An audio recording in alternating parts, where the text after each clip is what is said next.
J'aimerais ce soir vous parler du fait que l'enfant de Dieu est quelqu'un qui est passé des ténèbres à la lumière. Et on va essayer de voir ensemble, et la Bible parle souvent des ténèbres, la Bible aussi parle souvent de la lumière. Et Jésus d'ailleurs se présentera en disant « Je suis la lumière du monde » qui est venu pour éclairer tous les hommes. Sous-entendu que finalement l'homme sans Dieu a besoin de cette lumière. On va voir aussi ce que signifie le fait de vivre dans les ténèbres. Alors on va lire d'abord dans le livre de la Genèse, chapitre 1er, verset 1er. Au commencement, Dieu créa les cieux et la terre. La terre était informe et vide. Il y avait des ténèbres à la surface de l'abîme. Et l'Esprit de Dieu se mouvait au-dessus des eaux. Dieu dit que la lumière soit, et la lumière fut. Dieu vit que la lumière était bonne. Et Dieu sépara la lumière d'avec les ténèbres. Dieu appela la lumière jour, et il appela les ténèbres nuit. Ainsi il y eut un soir et il y eut un matin. Ce fut le premier jour. Amen. Voilà une lecture, vous remarquez, qui est un extrait du récit de la création, ce qu'on appelle le récit de la création, où la parole de Dieu nous montre que Dieu a tout créé, l'univers, tout ça. Bon. Mais là, nous y voyons d'une manière précise que, alors Dieu a créé les cieux, la terre, et puis il y avait des ténèbres. Alors on peut essayer de s'imaginer ce que c'était à ce moment-là. Il n'y avait pas un brin de lumière, pas une lueur, rien du tout. On ne voyait absolument rien. Mais ce qu'il est bon de savoir pour nous, c'est que Dieu voit même dans les ténèbres. Ce n'est pas le propos de ce soir, mais c'est quand même important de le savoir. Dieu, lui, voit les hommes, nous, on ne voit rien dans les ténèbres. Il nous faut de la lumière. Ce soir, pour le bon déroulement de la réunion, on a bien été obligé d'allumer les ampoules. Sinon, on ne verrait rien, ou en tout cas, pas grand-chose, et ce serait très gênant pour s'asseoir sur les genoux, et pas pour s'asseoir sur les chaises et pas sur les genoux du voisin. Embêtant. Vous voyez, j'y pensais.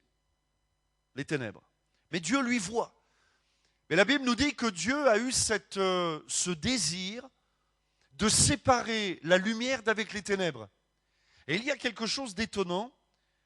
Et là, on pourrait se dire, après tout, c'est quand même bizarre. Dieu vit que la lumière était bonne. C'est bizarre de dire ça. Est-ce que la lumière peut être bonne ? Alors on va voir qu'en effet, la lumière est bonne. La lumière est vitale. On le sait, par exemple, le soleil est vital, nécessaire à la vie. La nature, les plantes, tous les êtres vivants ont besoin de lumière. Et Dieu a séparé la lumière d'avec les ténèbres. La lumière était bonne. Sous-entendu, les ténèbres le sont moins. Ou ne le sont pas du tout. On va aller maintenant dans les Actes des Apôtres, chapitre 26, verset 15. Je répondis, « Qui es-tu, Seigneur ?» C'est la conversion de l'apôtre Paul. Hein. Je répondis, « Qui es-tu, Seigneur ?» Et le Seigneur dit, « Je suis Jésus que tu persécutes. » Là, c'est les enfants qui me persécutent ce soir. Hein. Alors, s'il vous plaît, les enfants ou les parents des enfants, veillez à ce que les enfants évitent de se promener dans le couloir. Là. Voilà, normalement, à chaque enfant, normalement, il y a un parent.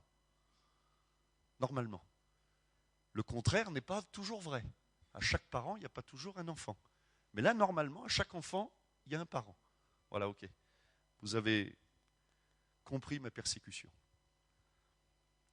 Donc, je reprends la lecture. Hein. Je répondis, « Qui es-tu, Seigneur ?» Et le Seigneur dit, « Je suis Jésus que tu persécutes. Mais lève-toi et tiens-toi sur tes pieds, car je te suis apparu pour t'établir ministre et témoin des choses que tu as vues et de celles pour lesquelles je t'apparaîtrai. Je t'ai choisi du milieu de ce peuple et du milieu des païens vers qui je t'envoie, afin que tu leur ouvres les yeux, pour qu'ils passent des ténèbres à la lumière et de la puissance de Satan à Dieu, pour qu'ils reçoivent par la foi en moi le pardon des péchés et l'héritage avec les sanctifiés. Amen. » Là, dans cette lecture, la parole de Dieu nous emmène plus loin dans le raisonnement. plus loin dans la réflexion, plus loin dans la pensée, nous y voyons que non seulement dans le livre de la Genèse, Dieu nous dit la lumière est bonne, les ténèbres sont pas bons, ne sont pas bonnes. Et voilà que nous apprenons finalement, et l'apôtre Paul qui se convertit reçoit cette mission de la part de Dieu d'évangéliser finalement les nations.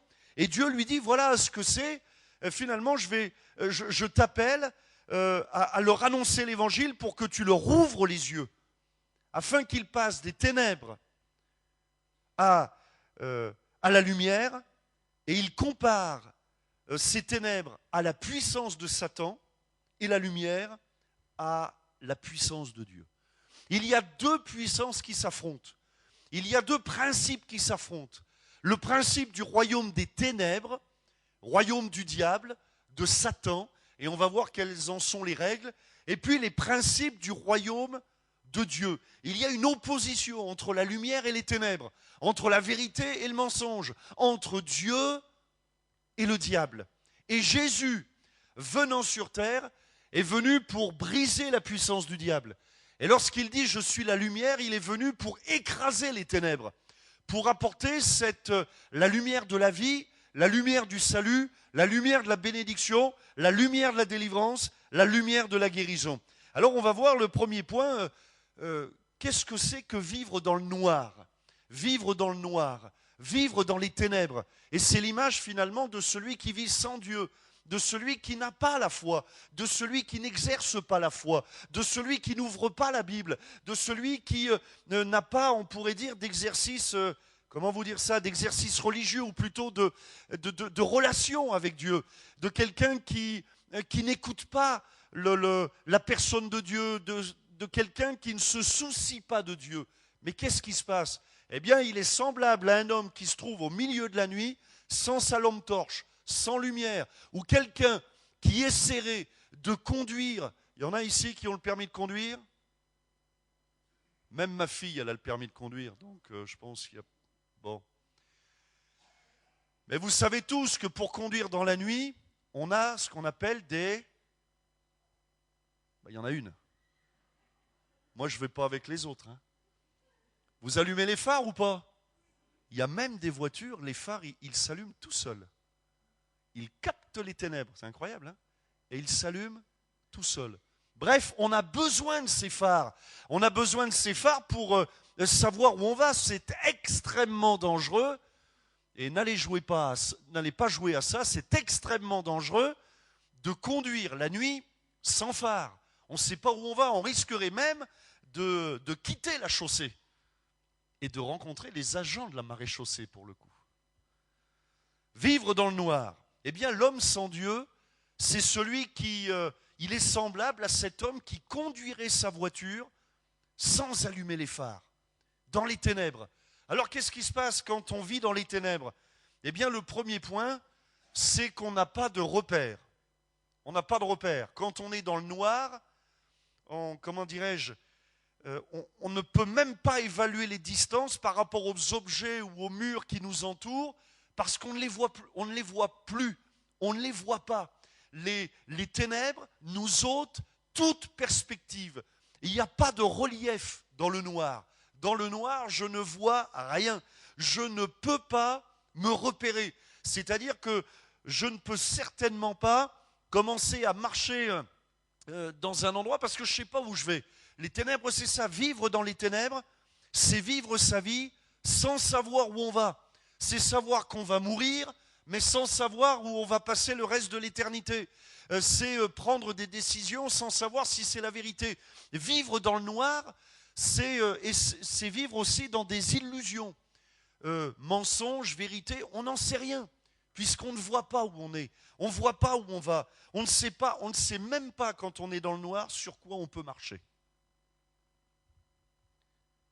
Et parfois, s'il y a l'odeur qui vous suit, là vous savez sur quoi vous avez marché. Mais dans le noir, c'est ça. C'est dangereux de vivre dans le noir. Et on a tous besoin. Et avez-vous remarqué même, ça vous est certainement arrivé, quand on est dans le noir, noir. Vous n'avez jamais eu ce sentiment d'oppression ? Ça, je ne parle pas de la nuit, vous savez, de la nuit citadine, où il y a, vous savez, il y a les lumières au loin, Mais vous êtes déjà retrouvé dans une pièce qui est noire, noire de chez noir, hein, où vous ne pouvez même pas voir votre propre main. Noir, c'est noir, vous voyez, plus de forme, plus rien. Avez-vous remarqué que parfois c'est angoissant? Et que parfois même dans le noir, quand on est dans le noir, dans les ténèbres, on a comme cette impression qu'on est étouffé. Ça vous est jamais arrivé ça? Cette sensation d'étouffement. Parce qu'on ne sait plus, parce qu'on a l'impression justement que les ténèbres se sont renfermées sur nous. On ne peut pas vivre dans le noir. On ne peut pas vivre sans repère. On ne peut pas vivre sans savoir où on va. On ne peut pas vivre en ignorant quelle est la vérité. On ne peut pas vivre finalement sans Dieu. Et la cécité morale et spirituelle, c'est une calamité. C'est une calamité de vivre sans Dieu. C'est une malédiction de vivre sans Dieu, parce qu'on ne sait pas où on va. On ne sait pas finalement que Dieu nous a donné une âme qui est éternelle. Et on ne sait pas qu'à cause du péché, on passera l'éternité en enfer. C'est une calamité. C'est comme quelqu'un, alors parfois on dit oui, mais il suffit d'être sincère. Si on est sincère, sincèrement, comment dirais-je, si on est sincère, on trouvera le chemin, on trouvera le bon chemin. Bah écoutez, si vous prenez le train pour aller à Bordeaux, mais que vous êtes sincèrement convaincu que vous allez à Toulouse, vous irez où?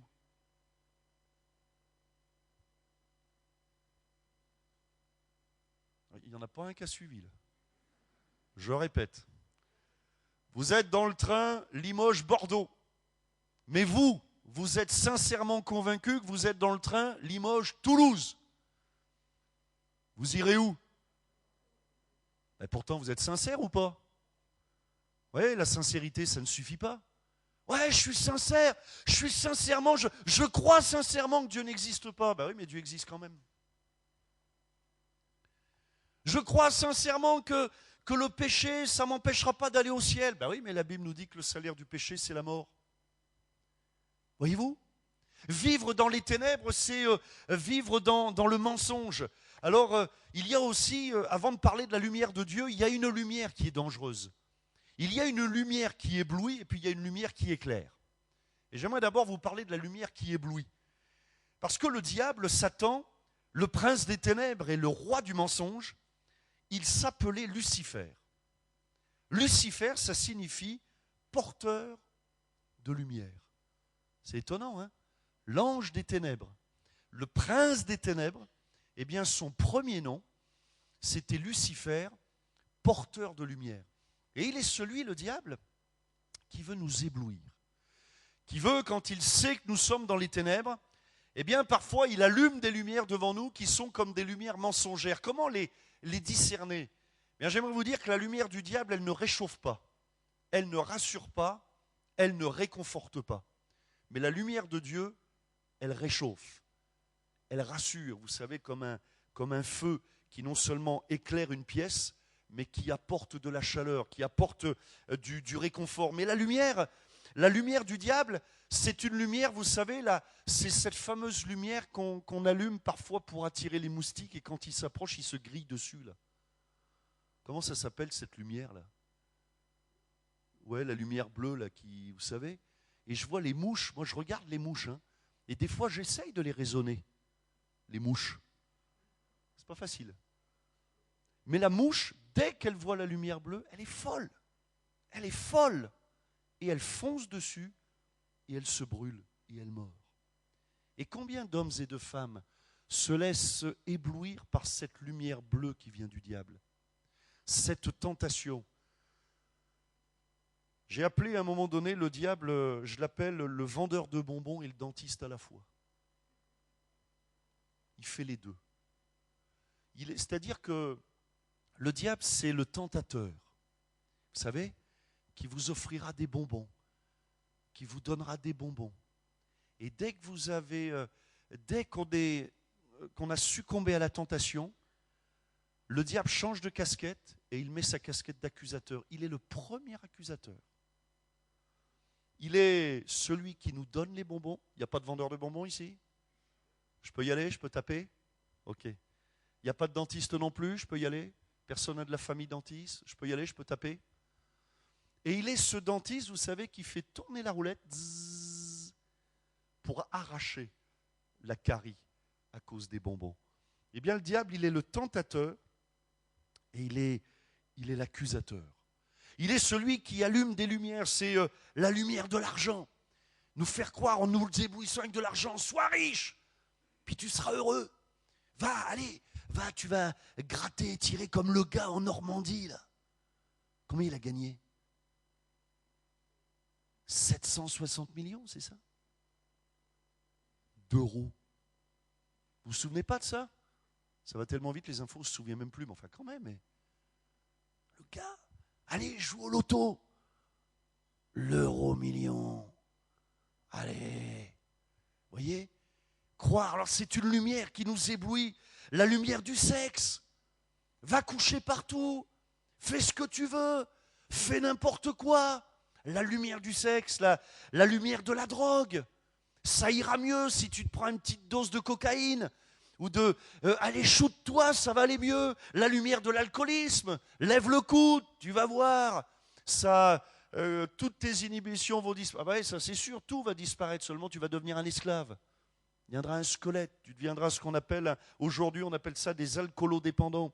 La lumière de la sorcellerie, la lumière de l'occultisme, tout ça pour nous attirer et nous éloigner de Dieu, comme cette fameuse lumière bleue qui attire les mouches et finalement qui brûle leurs ailes. Eh bien, c'est ce que le diable veut faire. Il veut brûler nos ailes, il veut brûler la foi, il veut brûler notre vie.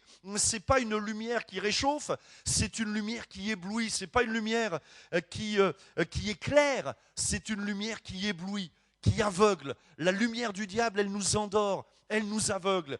Et puis j'aimerais vous parler de la lumière qui éclaire cette fois. Il y a une autre lumière, c'est la lumière de Dieu, la lumière de la parole de Dieu, la lumière qui vient du Saint-Esprit. Jésus qui est la lumière. La Bible nous dit que Jésus est venu pour éclairer tout homme, mais tous les hommes ne l'ont pas reçu. Jésus est venu pour nous éclairer, pour non seulement ouvrir les yeux. Et Jésus est venu et a guéri, c'est vrai, physiquement des aveugles. Mais d'une certaine manière, l'homme sans Dieu, il est aveugle. Croyez pas que quand on ne sait pas où on va, on est aveugle? Que quand on ne sait pas finalement qu'on est une merveilleuse créature de Dieu, on est aveugle? On est aveugle sur la valeur que l'on a, on est aveugle sur notre identité, on est aveugle sur la vérité. Eh bien, c'est une forme de cécité. Et Jésus est venu pour nous éclairer. La lumière dans la Bible, lumière de Dieu, elle est associée à la joie, à la bénédiction et à la vie, en opposition à la tristesse, à l'adversité et à la mort. Et là, la lumière représente la présence et la faveur de Dieu. Comment reconnaître la lumière de Dieu? La lumière de Dieu, ce n'est pas une lumière qui nous éblouit, mais c'est une lumière qui nous éclaire. Et on trouve, et un jour le psalmiste dira, ta parole est une lampe à mes pieds, une lumière sur mon sentier. Et dès qu'on allume, faites cette expérience chez vous ce soir, là, vous éteignez la lumière, puis après vous la rallumez. Dès qu'on allume la lumière, tout l'espace, c'est comme si l'espace reprenait vie. Le relief reprend vie. Tout reprend du volume. Mais dès qu'on éteint, c'est fini. Il n'y a plus de repères, il n'y a plus d'espace, il n'y a plus de distance. On est complètement perdu. Mais la lumière nous donne des points de repère. Et ce repère, c'est de réaliser que nous avons besoin de Dieu. Le repère, c'est que Dieu a tant aimé le monde, qu'il a envoyé son Fils unique afin que quiconque croit ne périsse pas, mais qu'il ait la vie éternelle. La lumière, c'est de nous,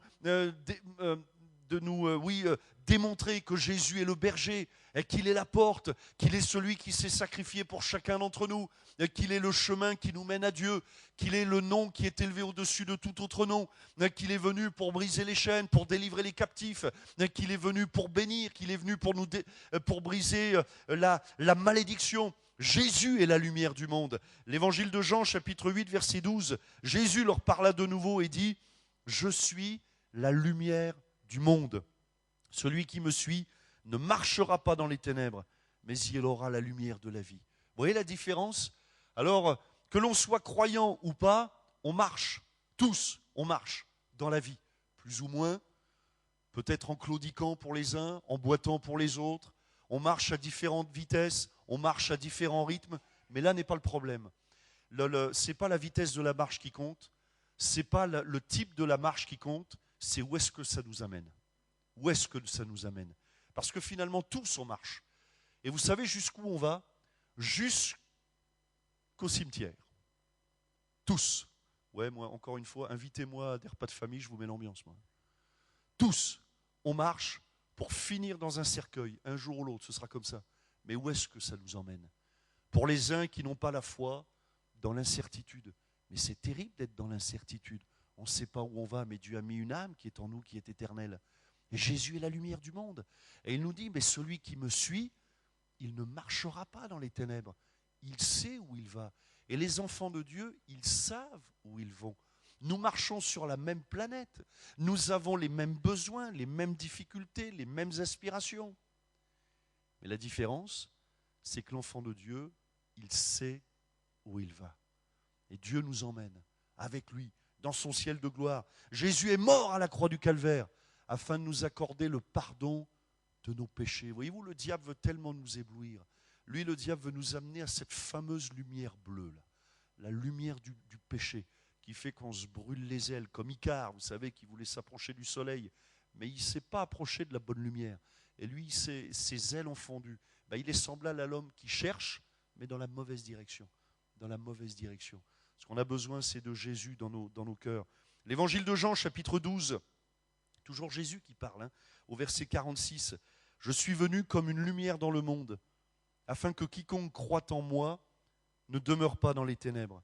Si quelqu'un entend mes paroles et ne les garde point, ce n'est pas moi qui le juge, car je suis venu non pour juger le monde, mais pour sauver le monde. » Et parlons 2 minutes, allez, quelques secondes du jugement. Voyez-vous ce que Jésus dit?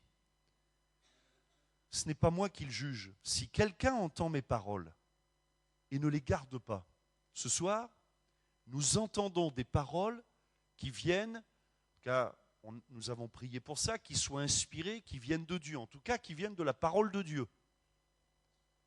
Nous pouvons les garder, c'est-à-dire que nous pouvons les recevoir, nous laisser interpeller. Mais nous pouvons aussi ne pas les garder, les oublier, ne pas en tenir compte. Auquel cas, celui qui n'en tient pas compte, il se juge lui-même. Il construit en quelque sorte son propre jugement. Il échappera à la grâce de Dieu et il entrera dans le chemin de la condamnation. Mais Jésus est venu pour sauver le monde. Justement, Jésus est venu pour nous arracher aux ténèbres. Ésaïe chapitre 42, verset 16. « Je ferai marcher les aveugles sur un chemin qu'ils ne connaissent pas. Je le conduirai par des sentiers qu'ils ignorent. Je changerai devant eux les ténèbres en lumière et les endroits tortueux en plaine. Voilà ce que je ferai et je ne les abandonnerai point. » Voilà une promesse que Dieu donne à ceux qui veulent marcher avec lui. Voilà. Et Dieu leur dit, eh bien, je les ferai marcher sur un chemin qu'ils ne connaissent pas. Et je les conduirai. Je ne les abandonnerai pas. Dieu nous fait cette promesse de nous tenir la main. Et puis Colossiens chapitre 1er. Rendez grâce au Père qui vous a rendu capable d'avoir part à l'héritage des saints dans la lumière et qui nous a délivrés de la puissance des ténèbres et nous a transportés dans le royaume du Fils de son amour, en qui nous avons la rédemption, la rémission des péchés. Je peux demander aux musiciens de revenir, s'il vous plaît. Et puis une dernière citation. Quelqu'un a écrit ceci.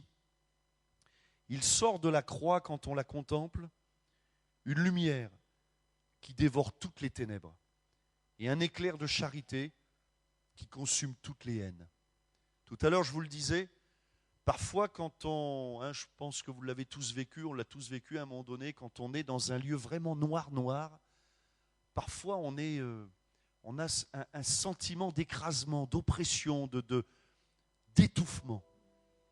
Et peut-être quelqu'un ce soir est oppressé. Peut-être quelqu'un au milieu de nous est angoissé. Tu vis dans la peur, tu vis dans la crainte, tu vis dans l'angoisse, tu étais comme écrasé, pressé là. C'est parce que tu vis dans les ténèbres. Et Jésus est venu pour nous arracher, littéralement pour nous arracher, pour nous enlever aux ténèbres, pour nous enlever à la puissance de l'angoisse, pour nous arracher au royaume des ténèbres, afin de nous transporter dans son royaume, le royaume de la lumière. Et le royaume de la lumière, c'est autre chose. On sait. D'ailleurs, vous avez vu, il y a de la lumière ce soir dans la salle. Comme à chaque fois que nous nous réunissons d'ailleurs. Une lumière qui nous permet de nous voir avec détail. Une lumière qui nous permet de voir les couleurs. Une lumière qui nous permet d'évaluer les distances. Une lumière qui nous montre la porte de sortie, la porte d'entrée, les fenêtres, etc. Eh bien, dans la vie, c'est la même chose. Dieu, Jésus est la lumière du monde, qui nous montre le chemin du salut, qui nous montre quelles valeurs nous avons, où est, sur quoi nous marchons, qui nous révèle sur quoi nous avons fondé notre vie et sur quoi nous devrions fonder notre vie. Une lumière qui nous montre ce qui a réellement de la valeur. Une lumière qui nous montre ce qui est durable. Une lumière qui nous montre ce qui fait partie de l'ombre. Il y a des ombres. Regardez les chaises. Elles ont toutes leur ombre. Mais on ne peut pas s'asseoir sur l'ombre des chaises.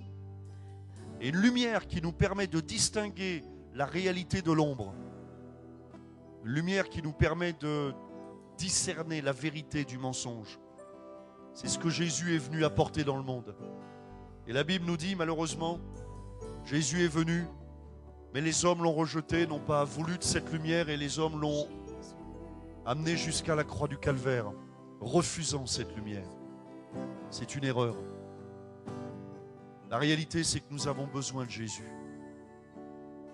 Nous avons besoin de Jésus pour être délivrés, pour être arrachés aux ténèbres, être arrachés aux mensonges.